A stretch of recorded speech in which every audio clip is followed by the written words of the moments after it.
that as much as we have now the reign of King Charles and Queen Consort Camilla, the future is William and Kate. And their children as well. He had already read the room before Camilla entered it. Every document had been reviewed. Every formal instruction had been rewritten. Every door that could have been used to redirect his daughter's future had been quietly, firmly, permanently shut. So when Queen Consort Camilla stepped into that corridor with a sealed folder under her arm and her hand extended toward Princess Charlotte, Prince William was already prepared for exactly this moment. He did not hesitate. He did not negotiate. He stepped between them, looked at the woman who holds the second highest title in the British monarchy, and said 5 words that no palace protocol could soften. "I will take my daughter." What happened next sent shockwaves through the palace, and the consequences of that single, controlled refusal are still being felt inside the royal family today. The morning Camilla discovered her limits.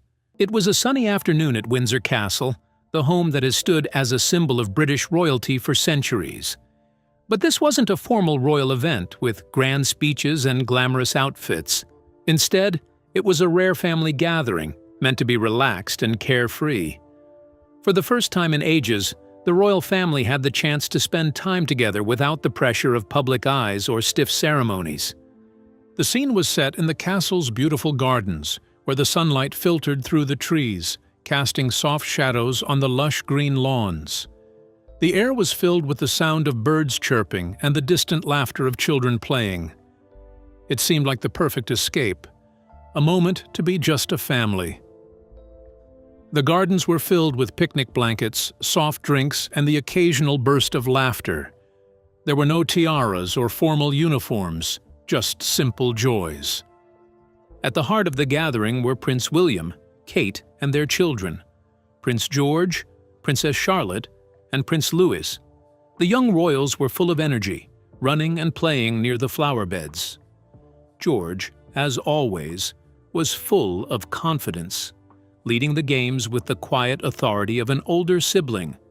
Louis, the youngest, was the most mischievous, darting around and causing a little trouble here and there, his bright smile showing his excitement. But it was Charlotte, the second oldest, who seemed to be the center of attention. Known for her charm and quick wit, she radiated a calm confidence as she interacted with her brothers and the other children. Kate, ever the doting mother, moved around the group, making sure her children were safe and happy. She was relaxed and at ease without the usual formalities of royal events. No reporters, no crowds, just a mom watching her kids play. Her eyes occasionally shifted to Prince William, who was standing nearby, talking with his father, King Charles. He glanced over to make sure everything was fine, then returned to his conversation, allowing his children to enjoy their freedom.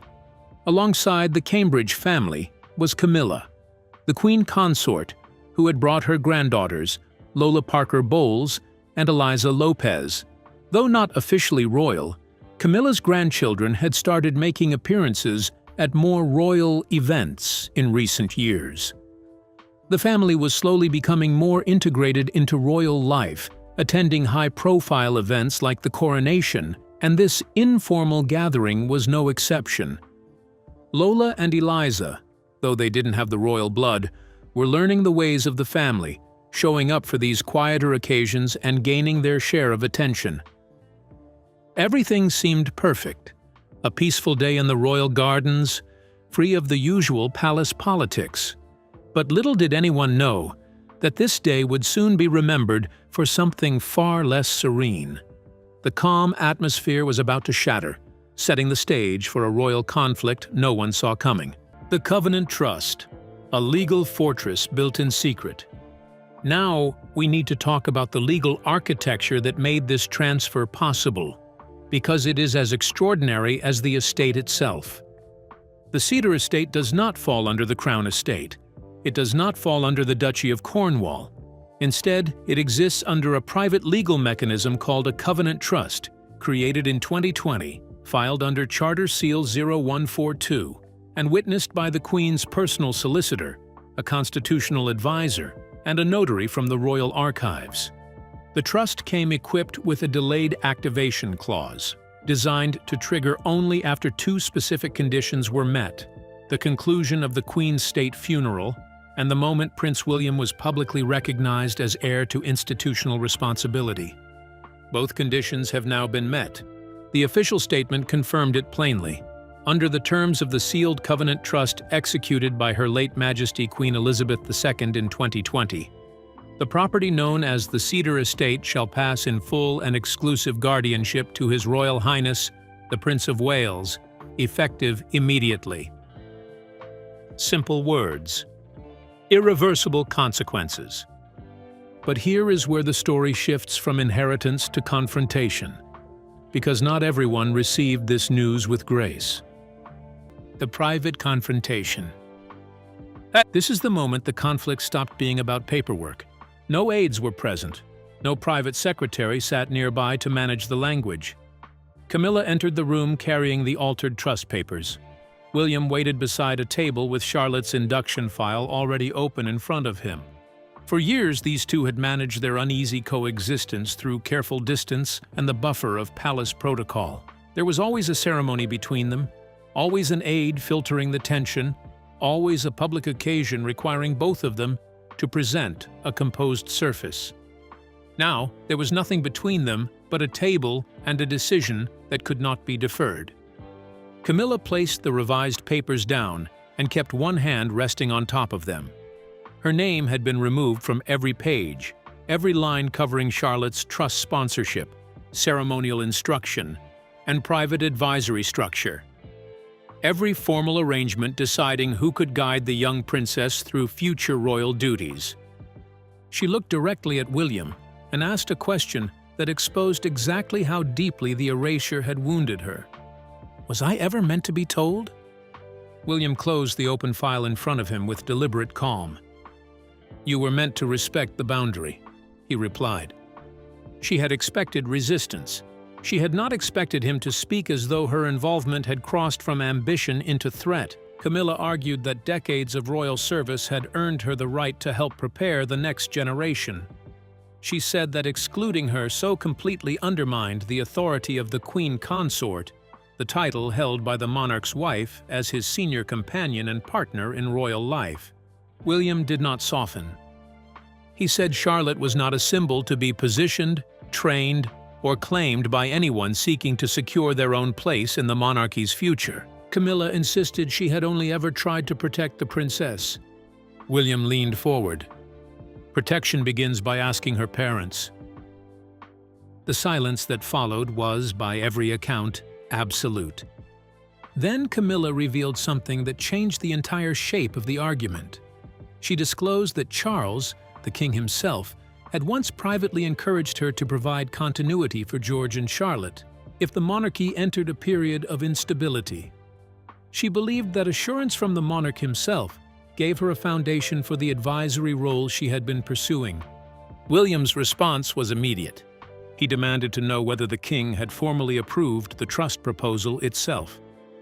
Camilla refused to answer directly. William understood immediately what that silence meant. He watched her leave, then summoned the trust governor and ordered a complete review of every palace instruction carrying either Camilla's authority or Charles's informal approval. Because behind Camilla's request, there was now something far more complicated, an older promise, spoken in private, that had been interpreted as permanent permission. And only the king could explain how far that promise was ever meant to reach. Camilla's granddaughter, bullying Princess Charlotte. What started as a fun afternoon in the royal gardens quickly spiraled into a moment that would shake the monarchy. The children of the royal family were playing, enjoying the rare break from their usual royal duties.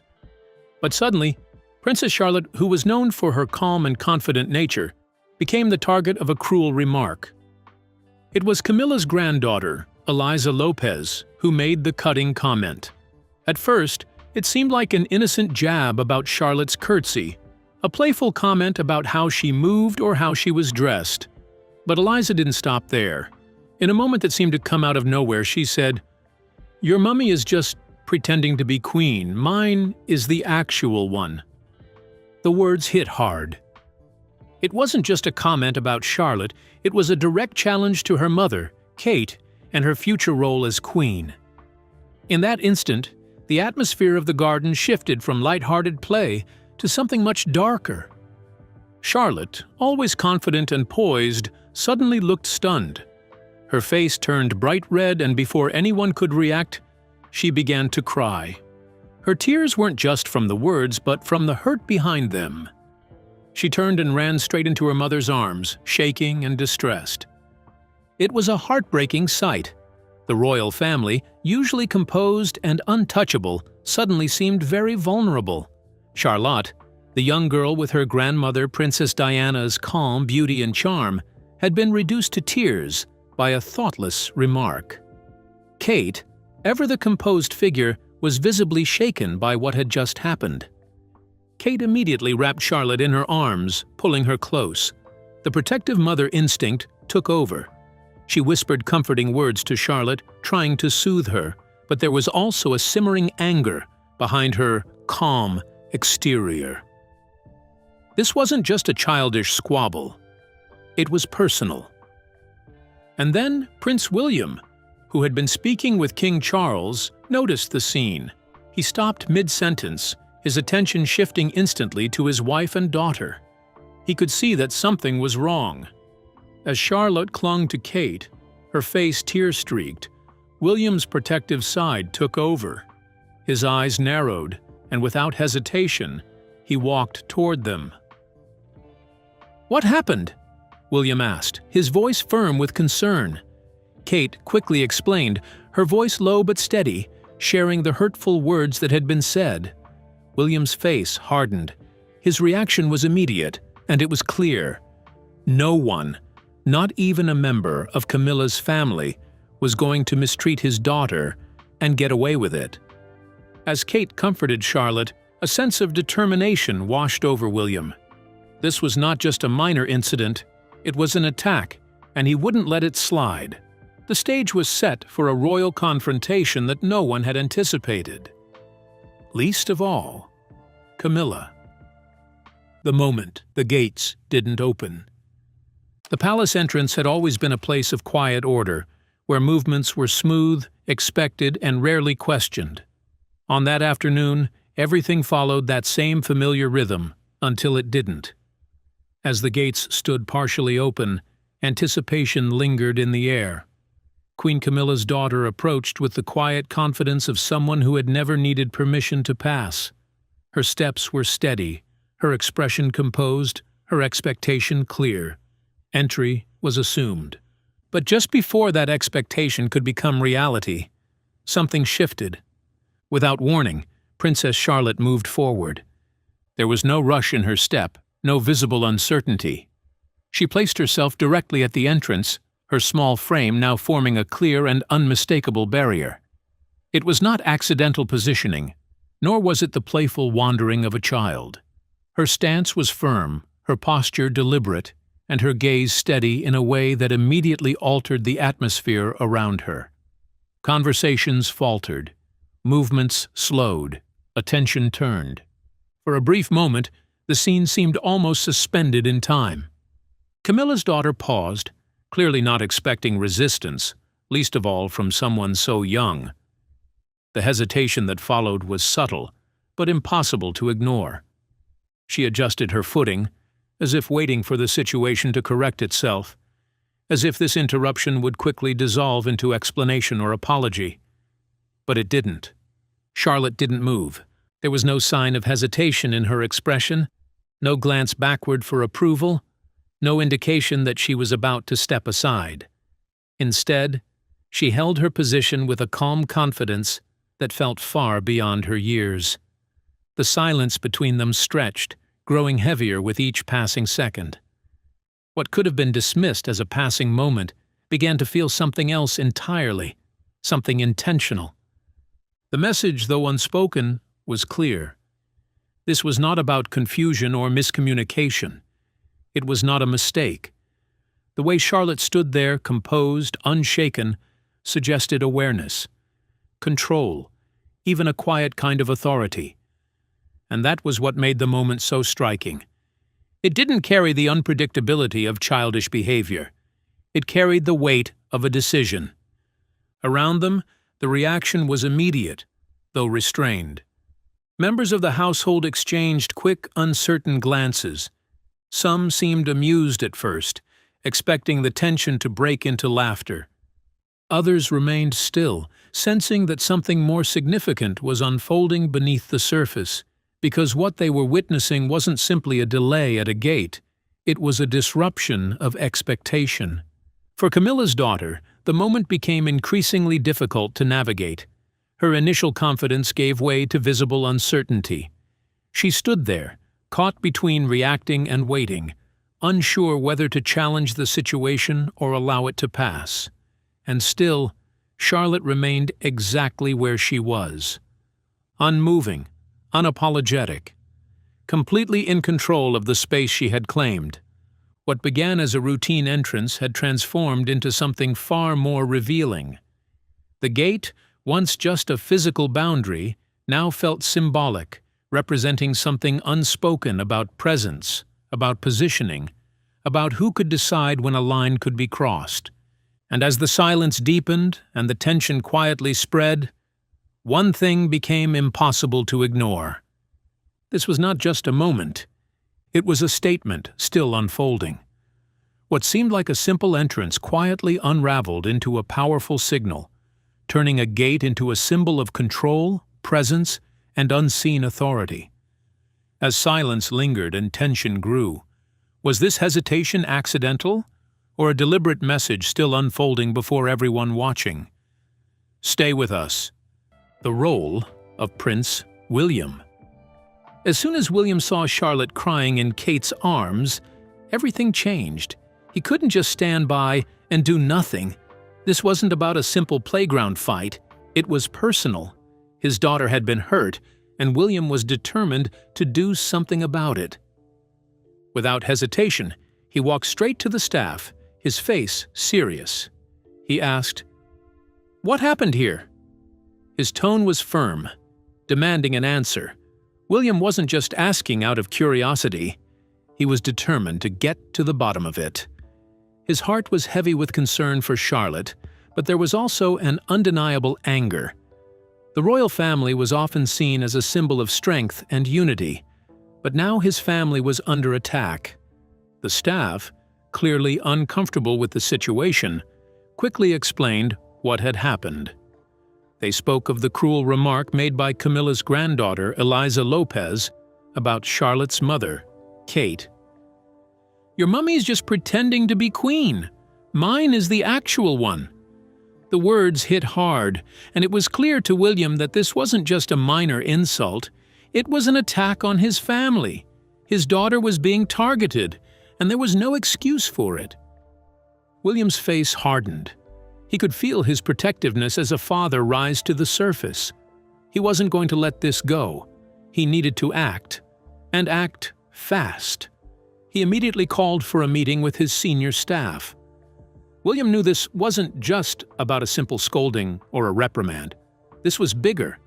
It was about respect and dignity, values that the royal family should uphold. No one was above those values, no matter who their grandmother was.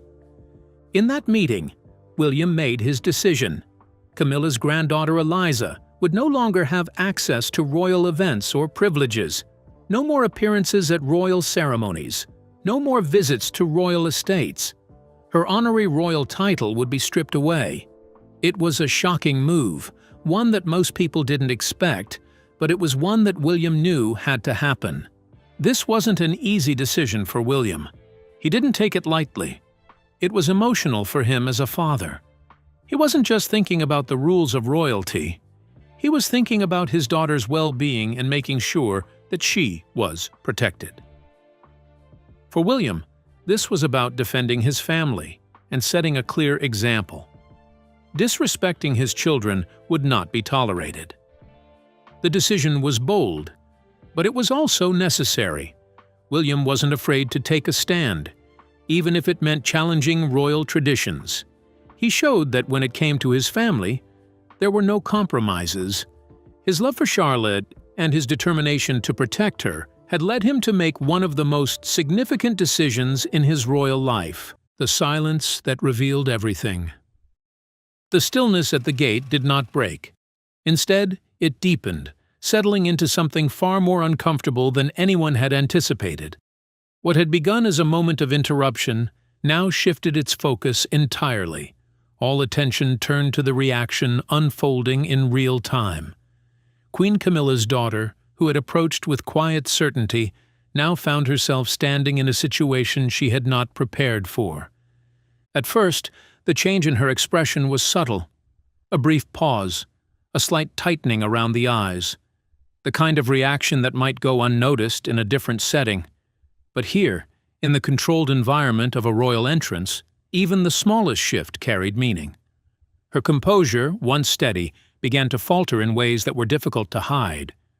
The expectation of immediate access had been interrupted, and in its place came hesitation. She attempted to recover. There was a small adjustment in posture, a measured breath, and the faintest suggestion that she might step forward regardless. It was the kind of response that suggested she still believed the moment would correct itself, that this unexpected resistance would give way, that protocol would quietly restore order. But as she made that subtle move, the reality became clear. Princess Charlotte did not move. There was no shift in her stance, no softening in her expression. If anything, her calm seemed to sharpen. She remained exactly where she had placed herself, her presence steady and unchallenged. A faint trace of amusement touched her face, not exaggerated, not playful in the usual sense, but controlled. It was the kind of expression that suggested awareness, as if she understood the weight of the moment and chose to hold it there. The silence between them grew heavier. It was no longer just a pause. It became a space filled with uncertainty, with unspoken questions, with the quiet tension of two individuals locked in a moment neither could easily resolve. Around them, the atmosphere shifted again. Conversations that had already slowed now stopped completely.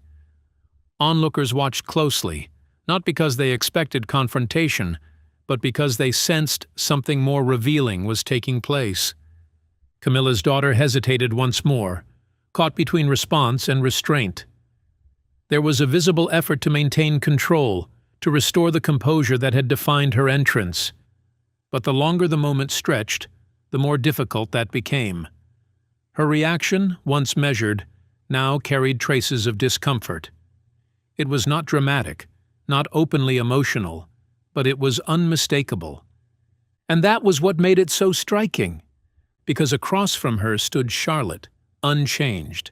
No hesitation, no uncertainty, just a quiet, steady confidence that seemed to anchor the entire scene. Her expression remained composed, her posture firm, her presence undeniable. She was not reacting to the tension, she was holding it. What unfolded in those few seconds went beyond surprise. It revealed something deeper, something that could not be dismissed as a simple misunderstanding or a playful exchange. The contrast between them became impossible to ignore. On one side, expectation meeting resistance. On the other, control without explanation.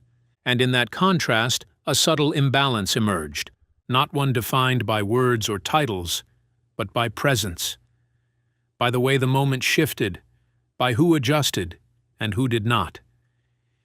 It was a quiet exposure of something rarely seen so clearly within the carefully managed world of the royal family.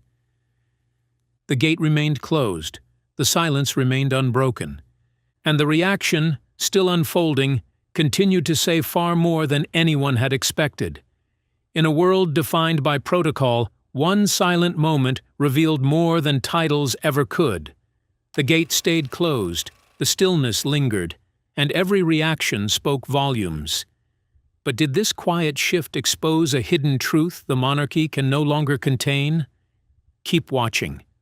What this story actually means. Step back from the legal details and the estate names and the holding companies for a moment and ask yourself the real question. Why did Queen Elizabeth feel this level of protection was necessary? She was a woman who had spent her entire reign choosing restraint over confrontation, diplomacy over declaration. She did not build legal fortresses around ordinary matters. She did not anticipate obstruction in writing unless she had genuine, specific, documented reasons to believe that obstruction was coming. The answer to why she built what she built is, ultimately, not flattering for those who forced her hand. Within her own family, within the institution she had devoted her entire life to, she had identified actors whose priorities were not legacy, not service, not the welfare of the monarchy's future. They were commercial. They were personal. They were about brand building, financial positioning, and the transformation of 7 centuries of royal heritage into a hospitality portfolio. And she responded to that recognition the only way she knew how. Not with confrontation, not with public statements, but with the quiet, irrevocable language of sealed trusts, notarized covenants, and a grandmother's handwritten certainty. She chose William because he had spent private weekends in archival vaults cataloging letters that no camera would ever film. She chose Charlotte because she saw, in that young princess, the same quality she had spent her entire life trying to embody. Not the desire for power, not the hunger for recognition, the willingness to protect what matters, even when the protection is invisible, even when no one is watching, even when the weight of it is carried entirely in silence. The inheritance that cannot be taken. On the morning of February 3rd, 2026, pale winter sunlight crossed the frosted hedgerows of Windsor Great Park, and a new chapter of royal history had already been written. Not in ceremony, not in proclamation, in the quiet, irrevocable language of a covenant that had waited years to speak. Tom Parker Bowles withdrew from public appearances, Teague. His holding company was dissolved, his investors dispersed. Her Majesty Queen. Camilla so deliberately neutral that it communicated nothing, and in communicating nothing, communicated everything. William did not issue a statement. He signed a charter. He walked with his children. He answered his son's questions about history with the patience of a man who understood what it meant to be entrusted with something precious. And Charlotte carried her journal, absorbing every detail, learning the weight of what she had been given by a woman who had decided, years before Charlotte was old enough to understand why, that she was the right person to carry it forward. Queen Elizabeth II built a legal fortress, but what she really built was something no clause can contain and no holding company can bind, not by blood alone, but by character. By the willingness to walk quietly into a vault and repair what is broken when no camera is watching. By the instinct to protect rather than profit. By the understanding that the most valuable inheritances are not the ones measured in acres or pounds, but in the weight of a promise kept across generations. Charlotte has that promise now. And based on everything Queen Elizabeth saw in her, based on the precision and care with which she designed the covenant that carries Charlotte's name, she always knew she would. If this story moved you, share it with someone who understands the difference between legacy and ambition. Drop your thoughts in the comments below, because the chapter written by Queen Elizabeth may be closed, but the story of what Charlotte does with the trust she's been given is only just beginning.